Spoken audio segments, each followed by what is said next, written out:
Good evening students. मैं advocate Neha Singh आप सभी का अपने यूट्यूब चैनल एडवोकेट नेहा की पाठशाला में एक बार पुनः स्वागत करती हूँ। स्टूडेंट्स, हम लोग आधुनिक भारत को पढ़ रहे हैं और इस क्रम में हम लोग 1857 का विद्रोह पढ़ रहे हैं। लगभग चीजें जो कि विद्रोह का कारण रही है हम लोग पढ़ चुके हैं और अब हम लोग विद्रोह का कालखंड भी पढ़े हैं कि किस किस टाइम पीरियड में, जैसे कि किस तिथि को विद्रोह कहाँ पे स्टार्ट हुआ, कैसे विद्रोह की तिथि बदली जिसके कारण विद्रोह करने वाले लोग अलग अलग टाइम में अलग अलग जगह से विद्रोह करने लगे। हमने ये भी देखा कि कैसे विद्रोही दिल्ली पहुंचते हैं और बहादुर शाह जफर को अपना नेता चुनते हैं और बहादुर शाह जफर उनका नेतृत्व संभालते भी हैं। कारण ये रहता है कि उनको पता रहता है कि या तो युद्ध करके मर जाओ और नहीं तो फिर ब्रिटिश ईस्ट इंडिया कंपनी के तरफ से जो फरमान निकलेगा उसका पालन करो, क्योंकि ब्रिटिश ईस्ट इंडिया कंपनी पहले ही ये अनाउंस कर चुकी थी कि वो अंतिम मुगल बादशाह होंगे। उसके बाद क्या हुआ, स्टूडेंट की 1857 का विद्रोह का नेतृत्व ये संभालते हैं और विद्रोह दिल्ली में शुरू होता है, जिसको दबाने के लिए ब्रिटिश ईस्ट इंडिया कंपनी ने निकोलसन तथा हडसन को भेजा। निकोलसन का युद्ध भूमि में ही मृत्यु हो गया स्टूडेंट, लेकिन हडसन बच गए। अंततः क्या हुआ, दिल्ली के विद्रोह में, इस विद्रोह में बहादुर शाह जफर ने बख्त खां को अपना सेनापति नियुक्त किया था। स्टूडेंट, वो बख्त खान के नाम में जो खान टाइटल थी वो सेनापति होने के कारण थी, क्योंकि 10,000 सैनिकों को जो हेड करता था उसके नाम के साथ खान लगता था। तो बख्त खान के नेतृत्व में दिल्ली में युद्ध हुआ और युद्ध के पश्चात क्या हुआ कि अंततः बहादुर शाह जफर को छुपना पड़ा और वो हुमायूं के मकबरे में जाके छुपे। उनके साथ उनके 2 पोते भी थे। बाद में ब्रिटिश ईस्ट इंडिया कंपनी को बहादुर शाह जफर के परिवार से ही किसी से सूचना मिल गई कि बहादुर शाह जफर कहाँ है। वहां पे ब्रिटिश ईस्ट इंडिया कंपनी के सैनिक पहुंचते हैं और बहादुर शाह जफर के दोनों पोते को गोली मार दी जाती है और उनको रंगून निर्वासित किया जाता है, जहां 1862 ईस्वी में उनकी मृत्यु हो जाती है। स्टूडेंट, ये चीजें थी दिल्ली के विद्रोह की। अब हम लोग इसी क्रम में पार्ट वाइज पार्ट हर एक जगह के विद्रोह के बारे में पढ़ लेंगे कि 1857 के विद्रोह के दौरान दिल्ली के अलावा भी बहुत जगह पे विद्रोह हुआ, जैसे कानपुर में हुआ, झांसी में हुआ। तो स्टूडेंट, आज हम लोग झांसी को देखेंगे। हमने पहला देखा दिल्ली, यहाँ पे नेतृत्वकर्ता पूछ दे तो बहादुर शाह जफर, सेनापति पूछे तो बख्त खां, अंग्रेजों के तरफ से कौन कौन, निकोलसन तथा हडसन। अब हम आते हैं झांसी में। झांसी 1 नंबर में दिल्ली हमने कंप्लीट कर लिया, अब 2 नंबर में हम झांसी। ये बहुत ही इंपॉर्टेंट प्लेस है 1857 के विद्रोह के दौरान का स्टूडेंट, क्योंकि यहाँ पे इस विद्रोह को नेतृत्व करने वाला कोई पुरुष नहीं जबकि एक महिला थी। और आज हमारे समाज में महिला पुरुष के डिस्क्रिमिनेशन की बात होती है तो ये कतई ही सहनीय नहीं है, क्योंकि आपको पता होना चाहिए ऐतिहासिक युग से ही महिलाओं ने सशस्त्र पुरुषों के साथ कदम में कदम मिला के युद्ध लड़ा है, प्रशासन भी संभाला है। उनको एडमिनिस्ट्रेशन का भी ज्ञान था, उनको सैन्य कला का भी ज्ञान था, युद्ध में भी वो निपुण थी। स्टूडेंट, अब महारानी लक्ष्मीबाई, झांसी की रानी महारानी लक्ष्मीबाई के बारे में भी पढ़ने जा रहे हैं। झांसी में विद्रोह हुआ 1857 का नेतृत्व करता यहाँ कौन था, तो यहाँ पे नेतृत्वकर्ता थी महारानी लक्ष्मीबाई।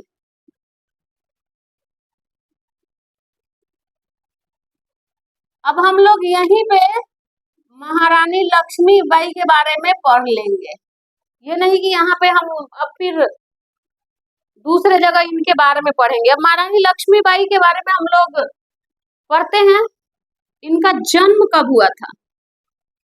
तो इनका जन्म हुआ था स्टूडेंट 19 नवंबर 1828।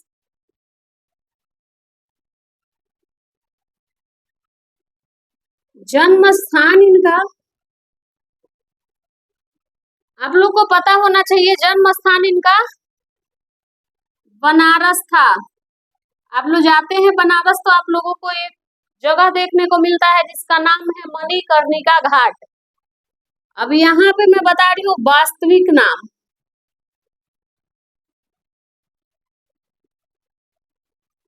इनका वास्तविक नाम था मणिकर्णिका।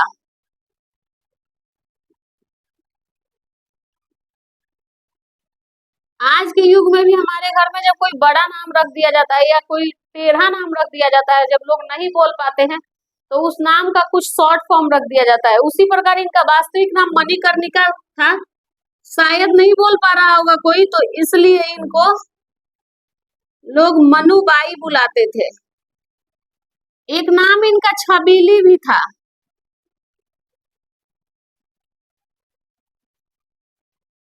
छबीली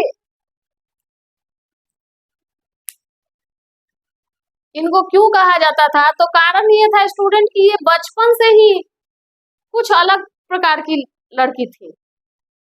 घर में रहना पसंद नहीं था, युद्ध कौशल सीखने के लिए आतुर रहती थी। ये नाना साहब के साथ युद्ध में जाया करती थी, शिकार करने जाया करती थी, युद्ध कला सीखती थी। मतलब कि इनके अंदर एक सैनिक वाली एक्टिविटी थी। घर में नहीं होने के कारण, ज्यादा कूद फान करने के कारण प्यार से इनको छबीली नाम दिया गया था। पिता का नाम क्या था, तो इनके पिता का नाम था मोरोपंत तांबे। मोरोपंत तांबे इनके पिता का नाम था। स्टूडेंट इतना नोट कर लीजिए, फिर मैं आगे आप लोगों को लिखवा रही हूँ। महारानी लक्ष्मीबाई का विवाह गंगाधर राव से हुआ था।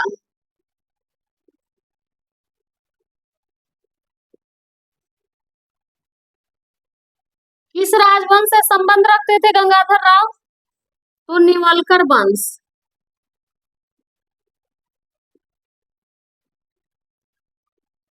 नेवलकर वंश अभी तक पूछा तो नहीं है। शासक के रूप में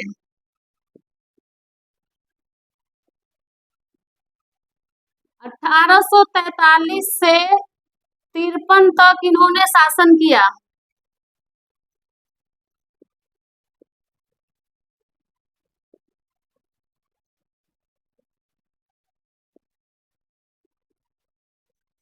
अब 1843 से 53 इसी के बीच ना आता है स्टूडेंट 1848,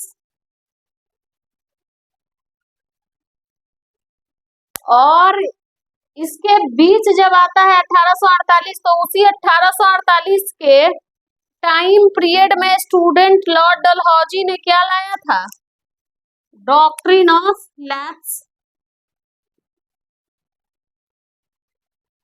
डॉक्ट्रिन ऑफ लैप्स इनका आया था। अब इनके पुत्र का नाम था, स्टूडेंट महारानी लक्ष्मीबाई के पुत्र का नाम था दामोदर राव।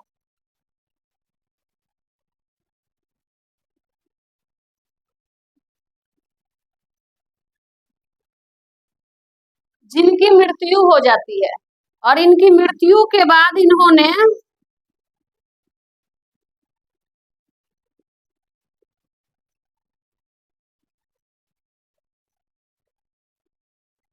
आनंद राव को, यहां तक तो ठीक था, इनके पुत्र हुए दामोदर राव, ये भी ठीक था। बहुत जगह पुस्तकों में लिखा है सर्पदंश के कारण दामोदर राव की मृत्यु हो जाती है। उसके बाद महारानी लक्ष्मीबाई क्या करती हैं, आनंद राव को ये लोग गोद ले लेते हैं, और जैसे ही इनकी मृत्यु होती है दामोदर राव की, ब्रिटिश ईस्ट इंडिया कंपनी की नजर पड़ती है कहाँ पे, तो झांसी पे। तब तक महारानी लक्ष्मीबाई के द्वारा आनंद राव को गोद ले लिया जाता है, और आनंद राव को गोद लिया जाता है स्टूडेंट, तो ब्रिटिश ईस्ट इंडिया कंपनी कहती है कि ये आपके लीगल उत्तराधिकारी नहीं है, इसलिए झांसी अब ब्रिटिश ईस्ट इंडिया कंपनी में मिलाया जाएगा। अब यहीं से समस्या उत्पन्न होती है और यहीं से युद्ध की शुरुआत होती है। स्टूडेंट इसको नोट करिए, फिर मैं आगे बताती हूँ। अब British east India company student क्या करती है, जैसे ही दामोदर राव की मृत्यु होती है, महारानी लक्ष्मीबाई के द्वारा आनंद राव को गोद ले लिया जाता है, और गोद लेने के बाद महारानी लक्ष्मीबाई तो शासिका के तौर पे काम कर ही रहती है। ब्रिटिश ईस्ट इंडिया कंपनी क्या करता है कि घोषणा पत्र जारी करता है कि आपका ये कानूनी उत्तराधिकारी नहीं है, इसलिए झांसी को अब ब्रिटिश ईस्ट इंडिया कंपनी में मिला लिया जाएगा। अतः आपसे मतलब उनको ये फरमान दिया गया कि आप या तो झांसी छोड़ दें या हमारे शर्तों के अनुसार रहें। महारानी लक्ष्मीबाई स्टूडेंट यहाँ पे झांसी को नहीं छोड़ती है, और वो झांसी को नहीं छोड़ती हैं। नहीं छोड़ने के कारण ब्रिटिश ईस्ट इंडिया कंपनी क्या करता है, झांसी पे घेरा डाल देता है। महारानी लक्ष्मीबाई इस घेरे का विरोध करती हैं, युद्ध करती हैं, लेकिन वो युद्ध हार जाती हैं। युद्ध तो करती हैं, झांसी को बचाने का उस टाइम पीरियड में वो प्रयास करती हैं, लेकिन युद्ध हार जाती हैं। पूर्णतः झांसी को तो नहीं छोड़ती है ब्रिटिश ईस्ट इंडिया कंपनी, पूर्णतः झांसी को तो नहीं अपने अधिकार क्षेत्र में ले पाता है, लेकिन ईस्ट इंडिया कंपनी का प्रयास रहता है झांसी पे पूर्णतः अधिकार करने का। लेकिन महारानी लक्ष्मीबाई उनके साथ नहीं हारने वाला युद्ध करती हैं, फिर भी वो युद्ध हार जाती हैं। उनको बाहर जाना पड़ता है झांसी से, फिर भी वो अपने प्रयास को छोड़ती नहीं है और वो पहुंचती है किसके पास, तात्या टोपे के पास। और इस विद्रोह के दौरान महारानी लक्ष्मीबाई का सहयोग कौन करता है, तात्या टोपे। अब हुआ क्या रहता है कि पहले जो British east India company Jhansi को घेरा रहता है, रानी युद्ध करती है, लेकिन उनको युद्ध में पराजय मिलती है, तो वो हार तो नहीं मानती है, लेकिन प्रयास में रहती है कि कैसे ब्रिटिश ईस्ट इंडिया कंपनी को कमजोर किया जाए, और कमजोर करने का मौका भी मिलता है स्टूडेंट। फिर भी तात्या टोपे से इनको सहयोग मिलता है, इस विद्रोह में सहयोग करते हैं तात्या टोपे।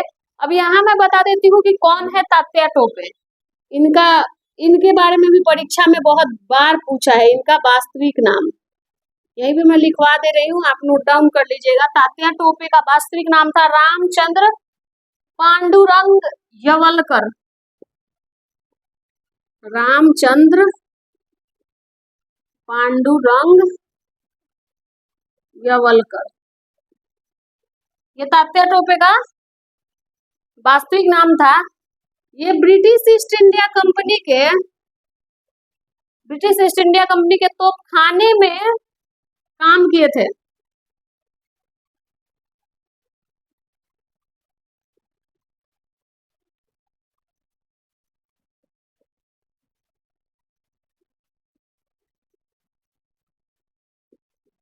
बाद में विद्रोह जब हुआ तो इन्हें लगा कि मुझे अपने लोगों के साथ होना चाहिए स्टूडेंट, तो इन्होंने उस अपनी नौकरी को छोड़ दिया और भारतीयों का साथ दिया इन्होंने। एक चीज तात्या टोपे के बारे में आप जान लीजिए, हो सकता है परीक्षा में पूछ दे, इनको भारत का गैरीबाल्डी कहा जाता है।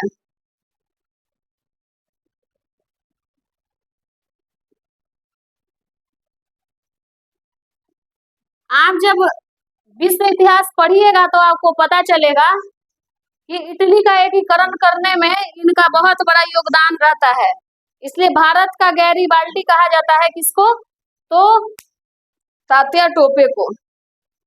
अब होता क्या है कि महारानी लक्ष्मीबाई को इनका सहयोग मिलता है, और लक्ष्मीबाई क्या करती हैं, ग्वालियर पर आक्रमण करती हैं।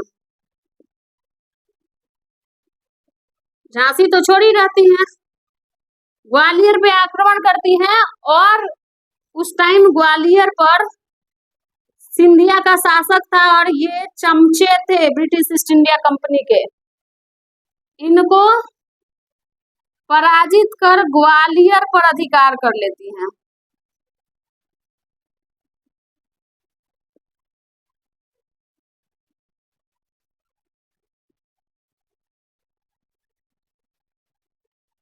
और ये क्योंकि ब्रिटिश ईस्ट इंडिया कंपनी के बहुत बड़े, क्या कहा जाए, मतलब उनके गुड फेथ में काम करने वाले थे, तो इनको इन्होंने पराजित किया और ग्वालियर पर अधिकार कर लिया। अब बढ़ी ब्रिटिश ईस्ट इंडिया कंपनी की सरदर्द। क्या हुआ स्टूडेंट, अब तो ब्रिटिश ईस्ट इंडिया कंपनी को पहले लगा था कि हमने तो झांसी उनसे छीन लिया है, तो उनके पास संसाधन तो है नहीं, तो वो युद्ध करेंगी कैसे।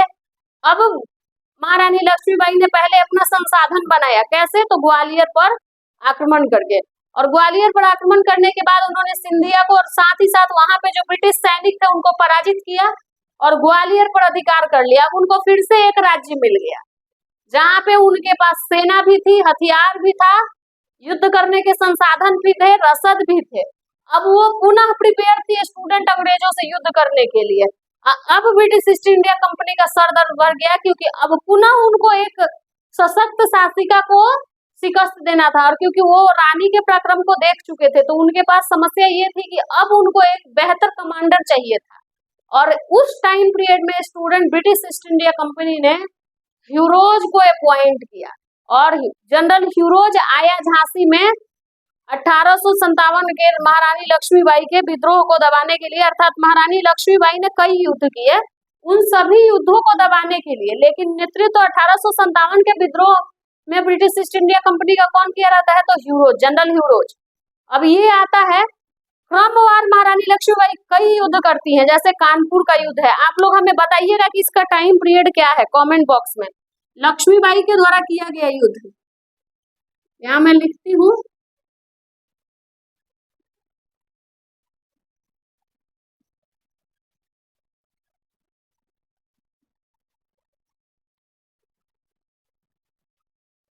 कई युद्ध रानी ले लड़े, जैसे इसमें पहला युद्ध था कानपुर का युद्ध।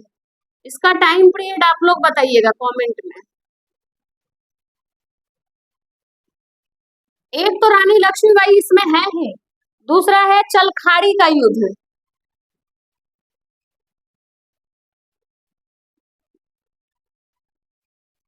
चलखाड़ी का युद्ध, इस युद्ध में ईस्ट इंडिया कंपनी को महारानी लक्ष्मीबाई ने पराजित किया था।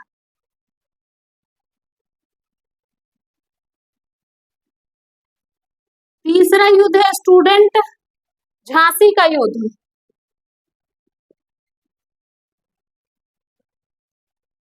इसका भी टाइम पीरियड बताइएगा। चौथा युद्ध है कोच का युद्ध। इन चारों युद्धों को महारानी लक्ष्मीबाई ने किया था और इनका टाइम पीरियड आप लोग कमेंट बॉक्स में बताइएगा। अब होता है 1857 के विद्रोह के दौरान का युद्ध और इसी टाइम में आता है स्टूडेंट जनरल ह्यूरोज। मैं यहाँ लिख देती हूँ जनरल ह्यूरोज। 1857 का विद्रोह झांसी में जो हुआ था उसका दमनकर्ता इसको कहा जाता है, इसको इसी के लिए भेजा गया था। स्टूडेंट महारानी लक्ष्मीबाई इस दौरान भी पूरी तत्परता के साथ और एक वीरांगना की तरह युद्ध करती हैं, लेकिन 18 जून 1858 को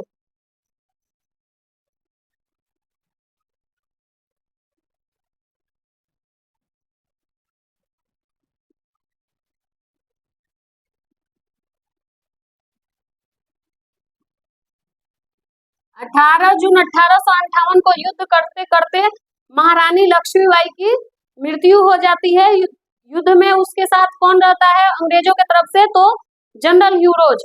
कहाँ मृत्यु होती है? तो स्टूडेंट स्थान है कोटा सराय। ग्वालियर में एक जगह है कोटा सराय, ग्वालियर, जहां महारानी लक्ष्मीबाई की युद्ध के दौरान युद्ध भूमि में ही मृत्यु होती है। स्टूडेंट सबसे हर्षित होने वाली बात क्या है? 1857 के इस विद्रोह के पश्चात जनरल ह्यूरोज जब ब्रिटिश ईस्ट इंडिया कंपनी की तरफ से रिटायर्ड होकर पुनः ब्रिटेन चला जाता है तो वहां जब वो अपनी ऑटोबायोग्राफी, अपनी आत्मकथा लिख रहा होता है तो उस आत्मकथा में वो लिखता है कि मैंने कई विद्रोहों का दमन किया भारत में, मतलब कई युद्धों का दमन किया, लेकिन मेरे लिए झांसी में जो हुआ विद्रोह 1857 का था उसका दमन बहुत ही आश्चर्यजनक था, क्योंकि उस विद्रोह का लीड एक महिला कर रही थी और मैंने अपने जीवन काल में जितना विद्रोह दमन किया उन सभी विद्रोहों में युद्ध भूमि में मैंने जितने विद्रोह का दमन किया सभी में वो एकमात्र औरत मर्द थी। अर्थात उन्होंने महारानी लक्ष्मीबाई के बारे में जो सम्मान व्यक्त किया। स्टूडेंट ये बात बोलते हुए भी मेरा जो आत्म मंथन है वो अपनी उच्च पराकाष्ठा पे हो जाती है। इसमें जो उसने कहा रानी लक्ष्मीबाई के बारे में कि युद्ध भूमि में सभी में एकमात्र औरत मर्द थी, अर्थात उन्होंने जो युद्ध कौशल देखा वो शायद मर्दों से बेहतर महारानी लक्ष्मीबाई में देखा था और उसने इसका चर्चा भी अपनी आत्मकथा में किया। स्टूडेंट, ऐसे ही कई वीरांगनाओं की कहानी हमारे इतिहास में पड़ी हुई है, आप सभी जरूर उसको पढ़ें। और हाँ, हमारा लेक्चर अगर आपको समझ आ रहा है तो हमारे चैनल को लाइक करें, शेयर करें, सब्सक्राइब करें और प्रीवियस ईयर क्वेश्चन बनाना ना भूलें। आज हमने झांसी को कंप्लीट किया है, ऐसे ही बारी बारी से हम सभी प्लेसेस पे जितने भी 1857 के विद्रोह हुए उन सबको हम धीरे धीरे कंप्लीट कर लेंगे। Thank you student.